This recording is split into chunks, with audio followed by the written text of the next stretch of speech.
if hot food is recommended for Shabbos, correct? How then can we have tea, coffee, or soup if liquids can't be heated on Shabbos? Newer crock pots turn off automatically in 10 hours. Okay. So I guess they're asking for Shabbos day. Yeah. Okay. So that's why you buy like water urn, URN, like whatever depends on the family, right? And it's you plug it in, and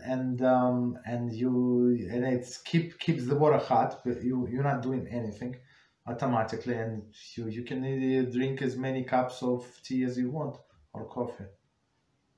So there is no problem.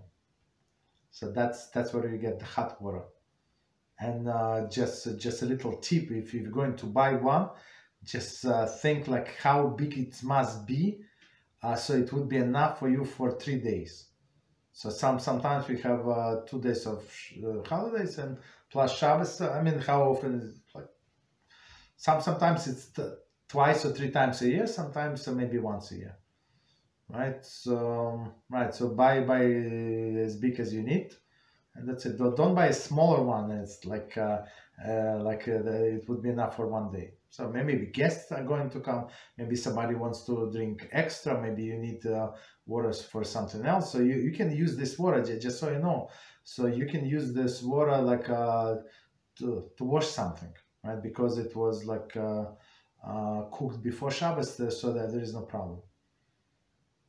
You can use this water to wash your baby, stuff like that, to wash like with the warm water.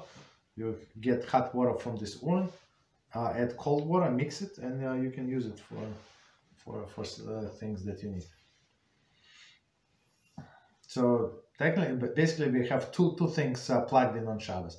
One is a hot plate, or if you have gas stove, so you have blech covered, so you can warm up the food, whatever it's allowed to warm up, and you have this water water urn with hot water. 2 things.